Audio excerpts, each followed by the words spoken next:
Week 4 of the college football season usually indicates the start of conference play, and while not everybody is starting conference play, we got some big matchups. We got the biggest matchup in the Big 12 this season in Utah going to Oklahoma State. We also have the start of SEC play for Tennessee and Oklahoma in their first SEC game, which has a lot of hype around it as well.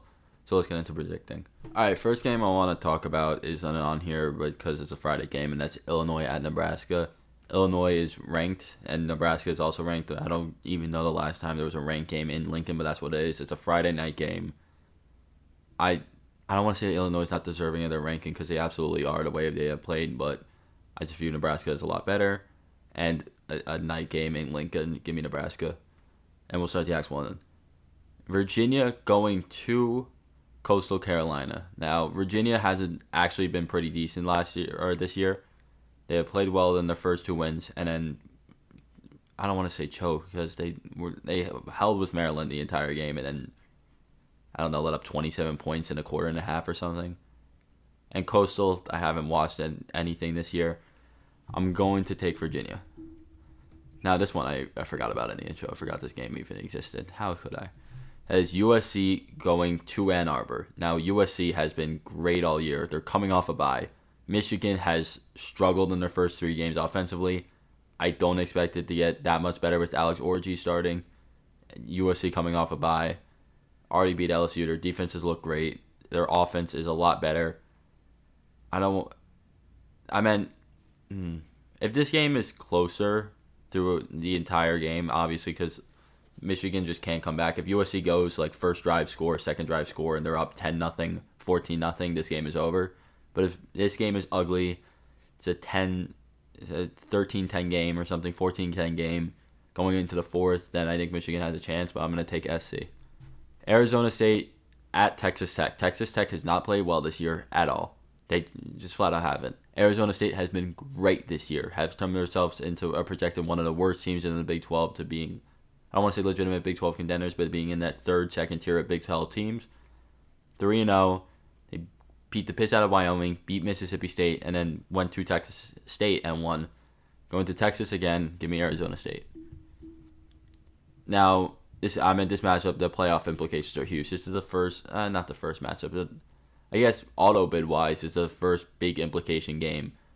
Utah, Cam Rising missed 1 game. He's back. Alan Bowman has been great this year. The run game for Oklahoma State has not been good, at all. And so for Utah, with Cam Rising in the first 2 games, they looked amazing. And then when he went down in the Baylor game, that whole game shift. And then Isaac Wilson actually played really well versus Utah State, but they got down really early. They can't do that versus Oklahoma State. And for Oklahoma State, Bowman has been great. I don't think anybody expected he would be carrying the offensive load for what's been a very good offense. Ollie Gordon hasn't done anything. I expect him to take a step up this game, or at least at one point. He has been very disappointing this year. And I feel like Cam Rising's fine. I don't think he's playing through injury, but maybe he is. And I really don't know what to pick for this game, by the way. I'm kind of stalling. I'm going to go home field advantage and go Oklahoma State. SMU TCU, I think, no, this rivalry doesn't end this year, but it's ending soon. I know they're not picking up the contracts at one point. SMU has been disappointing, to say the least. They were like 25-point favorites going into Nevada. They barely win that game. Then BYU wins an 18-15 game. This team was ACC contenders going into it. They're 2-1 right now. And TCU, absolutely heartbreaking loss versus UCF last week. And so I'm going to go with TCU. Cal going to Florida State. I forgot about this game. It's a close spread, too. It's like Florida State's or Cal minus 2.5. Cal has been great this year. They went to Auburn and won in a very ugly game where Auburn turned the ball 5 times. Now, Florida State's bad, but they are not turning over the ball 5 times. And even then, Cal won 21-14. Jaden Ott is one of the better running backs in the country. They have a lot of returning talent. They're honestly not that bad of an ACC team. I think they're better than Florida State. But cross-country trip, even though they did have to do that versus Auburn, this is still a cross-country trip. Florida State, I think, it's itching. It's going to happen. They're not going to start the season 0-4. I'm going to pick Florida State. Toledo and Western Kentucky. This is an out-of-conference matchup. Toledo just beat the piss out of Mississippi State. I'll go Toledo. Let's save that game for last. Iowa going to Minnesota. Minnesota, so they had played well in their last two games. They didn't play great versus UNC. There was a lot of mistakes, penalties, missed field goals.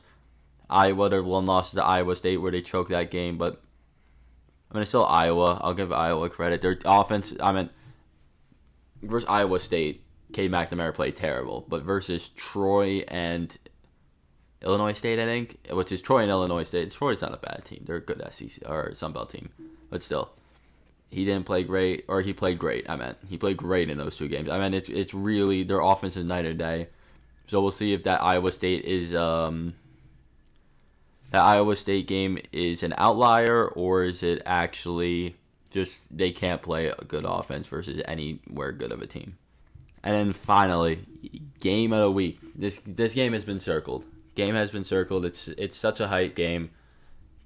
Josh Heupel going back to Norman. He was a quarterback there for their national championship in 2000. This is the biggest home underdog for Oklahoma since 1998, I'm pretty sure it was the year. First SEC game for Oklahoma. Tennessee, 3 games. Beat the piss out of Chattanooga 63-0. 51-10, and then 71-0. They have beat the piss out of every team they have played. And, they have proved one thing, and that is if Nico does not have to play well for them to win. Nico doesn't have to play well for them to win big. That NC State game showed so much. With how their defense played, they have a defensive touchdown. Nico threw 2 picks, and they still only gave up 10 points.